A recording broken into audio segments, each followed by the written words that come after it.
As a matter of fact, sa programa ko sa Wanted sa radyo, hindi ko na mabilang recently yung puntahan ng mga magulang na nareklamo, yung kanilang mga asawa, anak, especially mga estudyante, hindi na nakapag-aral, napupuyat, at nangungupit na sa kanilang mga magulang para lamang makapag-online gambling. Especially itong scatter. Sobrang lala na. Something has to be done. That's why I'm filing a bill na total stop, hindi yung regulated, hindi yung strictly regulated. For me, no. It has to stop. Grabe na. Kailan tayo titigil kung bagsak na ang ating bansa, ang ating lipunan? We have to step on the brakes right now.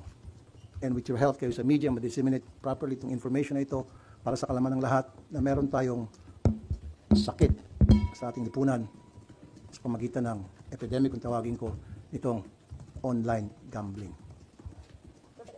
Go ahead, please.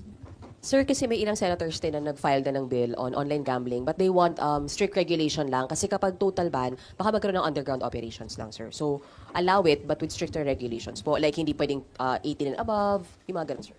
Ay, 18 and below, I'm sorry. Okay, well, inahangaan ko yung mga kasamang senador na nagsabing strictly regulated itong online gambling. Pero ako, in my opinion, kailangan talaga total ban.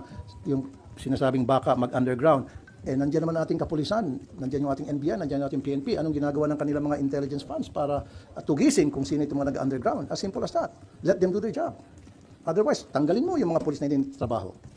Sir, when you say total ban, lahat, pati accredited ng PAGCOR, sir? Lahat, pati accredited ng PAGCOR. Kasi, tingnan nyo, kahit na paslit, nakakapagsugal, very accessible itong online gambling. Why not put a stop into it? As it is, may problema na nga tayo sa mga kasino. Ang dami ng kasino left and right. Magpapatayo ng kasino. In fact, balita ko, may magkakaroon ng kasino pa sa Boracay.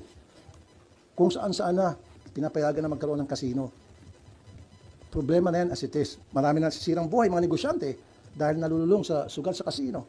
Now, here comes online gambling na hindi lamang mga adults ang nalululong, kundi ang nakakatakot dito, mga kabataan, estudyante, as young as 10 years old.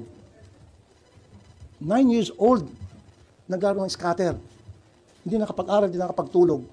Hindi nakatulog. Kumukupit sa kanilang mga magulang para makapag-scatter lamang. Ano to? Anong klaseng bansa meron tayo ngayon? Grabe na. At bakit ito pinapayagan ng PAGCOR? Kaya nga I'm calling, yung sinasabi ng PAGCOR, for now, itigil na rin muna yung ads sa mga online gambling. Eh, galing ako sa bahay ko, papunta rito, binilang ko, 7 ang billboard ng online gambling. 7. So, nananawagan ako sa PAGCOR maging sa ad board. Do your share for now habang